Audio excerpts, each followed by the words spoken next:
ನಮಸ್ಕಾರ ವೀಕ್ಷಕರೇ, ನ್ಯೂಸ್ ಎಟ್ 7ಗೆ ಸ್ವಾಗತ. ನಾನು ರೀಟಾ. ಬೀಳಗಿ ಬಾಗಲಕೋಟೆ ಜಿಲ್ಲೆಯ ಬೀಳಗಿ ಪಟ್ಟಣದಲ್ಲಿ ಡಾಕ್ಟರ್ ಬಿಆರ್ ಅಂಬೇಡ್ಕರ್ ಅವರ 134ನೇ ಜಯಂತಿ ಅತಿ ವಿಜೃಂಭಣೆಯಾಗಿ ಜರುಗಿತು. ಡಾಕ್ಟರ್ ಬಿಆರ್ ಅಂಬೇಡ್ಕರ್ ಅವರ ಜಯಂತಿಯು ತಾಲೂಕು ಆಡಳಿತ ಹಾಗೂ ಜಿಲ್ಲಾ ಆಡಳಿತ ವತಿಯಿಂದ ಶ್ರದ್ಧಾ ಭಕ್ತಿಯಿಂದ ಅತಿ ವಿಜೃಂಭಣೆಯಿಂದ ಜರುಗಿತು. ಬೀಳಗಿಯ ಮತಕ್ಷೇತ್ರದ ಶಾಸಕ ಜೆಟಿ ಪಾಟೀಲ್ ಅಂಬೇಡ್ಕರ್ ಅವರ ಮೂರ್ತಿಗೆ ಪುಷ್ಪಾರ್ಚನೆಯನ್ನು ಮಾಡಿ ಮೆರವಣಿಗೆ ಚಾಲನೆ ನೀಡಿದರು. ಇದೇ ಸಂದರ್ಭದಲ್ಲಿ ಶಾಸಕ ಜೆಟಿ ಪಾಟೀಲ್ ಉದ್ದೇಶಿಸಿ ಮಾತನಾಡಿದರು. ಡಾಕ್ಟರ್ ಬಿಆರ್ ಅಂಬೇಡ್ಕರ್ ಅವರು ದೇಶ ಕಂಡ ಒಬ್ಬ ಮಹಾನ್ ವ್ಯಕ್ತಿ.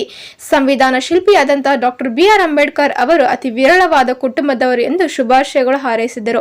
ಈ ಸಂವಿಧಾನವನ್ನ ಎಲ್ಲಾ ನಮ್ಮ ಸಮುದಾಯಗಳಿಗೆ ಅನುಕೂಲವಾಗುವಂತೆ ಬರೆದವರು ನಮ್ಮ ಬಾಬಾ ಸಾಹೇಬ್ ಅಂಬೇಡ್ಕರ್ ಅವರು ಎನ್ನುವ ಮಾತು ಹೇಳಿದರು. ಬಸವಣ್ಣನವರು ಕೂಡ 12ನೇ ಶತಮಾನದಿಂದಲೂ ಸಹ ಎಲ್ಲ ಸಮಾಜದ ಕುರಿತು ಹೋರಾಡಿದವರು ಎಂದು ಅಂಬೇಡ್ಕರ್ ಜಯಂತಿಯ ಕುರಿತು ಮಾತನಾಡಿದರು. ಇದೇ ಸಂದರ್ಭದಲ್ಲಿ ತಹಶೀಲ್ದಾರ್ ವಿನೋದ್ ಹತ್ತಳ್ಳಿ, ಬ್ಲಾಕ್ ಕಾಂಗ್ರೆಸ್ ಅಧ್ಯಕ್ಷ ಹನುಮಂತ್ ಕಾಕಣ್ಕಿ, ಅನ್ವೀರಯ್ಯ ಪ್ಯಾಟಿಮಠ್, ಮಹಾದೇವ್ ಹಾದಿಮನಿ, ಶ್ರೀಸಲ್ ಸುಳಿಕೇರಿ, ಅನಿಲ್ ಗಚ್ಚಿಮನಿ, ಪಟ್ಟಣ ಪಂಚಾಯಿತಿ ಮುಖ್ಯ ಅಧಿಕಾರಿ ದೇವೇಂದ್ರ ಧನ್ಪಾಲ್, ಆರ್.ಎಸ್. ಅದಾಪುರ್, ಸಿಪೈ ಹನುಮಂತ್ ಸನ್ಮನಿ, ರಫೀಕ್ ಪೇಪಾರಿ, ಯಮನಪ್ಪ ರೊಳ್ಳಿ, ಶಿವಾನಂದ್ ಮಾದರ್, ಬಸವರಾಜ್ ಹಳದಮನಿ, ರೆಹಮಾನ್ ಬಾಗ್ವಾನ್, ಪಟ್ಟಣ ಪಂಚಾಯಿತಿ ಅಧ್ಯಕ್ಷ ಮುತ್ತು ಬೋರ್ಜಿ, ಸಿದ್ದು ಸಾರಾವರಿ ಹೀಗೆ ಅನೇಕ ಇಲಾಖೆಯ ಸಿಬ್ಬಂದಿಗಳ ಹಲವಾರು ಊರಿನ ಹಿರಿಯರು, ಯುವಕರು, ಮಹಿಳೆಯರು ಉಪಸ್ಥಿತರಿದ್ದರು.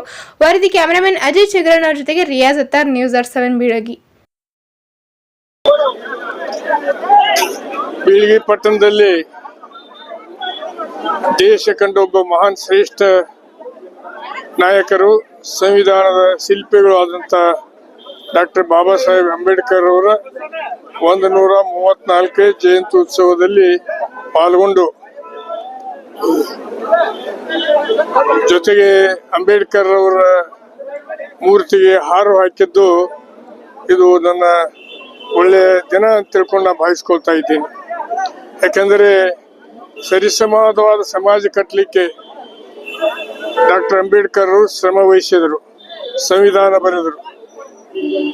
ಅವರ ಆಶೆ ಏನಿತ್ತಂದ್ರೆ ಇಡೀ ದೇಶದಲ್ಲಿರ್ತಕ್ಕಂಥ ಯಾವುದೇ ಸಮುದಾಯಗಳಿರ್ಬೋದು ಒಂದೇ ವೇದಿಕೆ ಮೇಲೆ ಬರುವ ಹಾಗೆ ಸರಿಸಮಾನವಾಗಿ ಇರುವ ಹಾಗೆ ಸಂವಿಧಾನವನ್ನು ಬರೆದರು.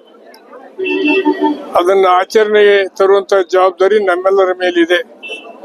70 ವರ್ಷಗಳಾದರೂ ಸಹಿತ ಅವರ ಆಸೆ ಈಡೇರಿಸಿಲ್ಲ. ಅದೇ ರೀತಿಯೊಳಗೆ ಬಸವಣ್ಣವರು ಸಮಾಜದಲ್ಲಿ ತುಳಿತಕ್ಕೆ ಒಳಗಾಗಿರುವಂತ ಎಲ್ಲಾ ಸಮುದಾಯದ ಸಾಹಿತಿಗಳನ್ನ, ವಚನಕಾರರನ್ನ, ಶ್ರೇಷ್ಠ ನಡೆನುಡಿ ಇದ್ದಂತ ನಾಯಕರನ್ನು ಕೂರಿಸಿ ಅನುಭವ ಮಂಟಪ ಸ್ಥಾಪನೆ ಮಾಡಿದರು.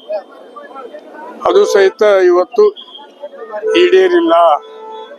ಅದಕ್ಕೆ ಬಸವಣ್ಣವರು ಹಾಕಿಕೊಟ್ಟಂತ ಹಾದಿಯಲ್ಲಿ ಡಾಕ್ಟರ್ ಬಾಬಾ ಸಾಹೇಬ್ ಅಂಬೇಡ್ಕರ್ ಅವರು ಕೊಟ್ಟಿರುವಂತಹ ಸಂವಿಧಾನದಲ್ಲಿ ನಮಗೆ ಸ್ವಾತಂತ್ರ್ಯ ತಂದು ಕೊಟ್ಟಿರುವಂತಹ ಮಹಾತ್ಮ ಗಾಂಧಿಯವರ ತತ್ವಗಳಲ್ಲಿ ನಾವೆಲ್ಲರೂ ತತ್ವಗಳನ್ನು ನಮ್ಮ ಜೀವನದಲ್ಲಿ ಅಳವಡಿಸಿಕೊಂಡು ಸಾರ್ಥಕತೆಯನ್ನು ಮೆರೆಯೋಣ ಅನ್ನುವಂಥ ಮಾತನ್ನು ಹೇಳಿಕ್ಕೆ ಇಚ್ಛೆ ಮಾಡ್ತೇನೆ.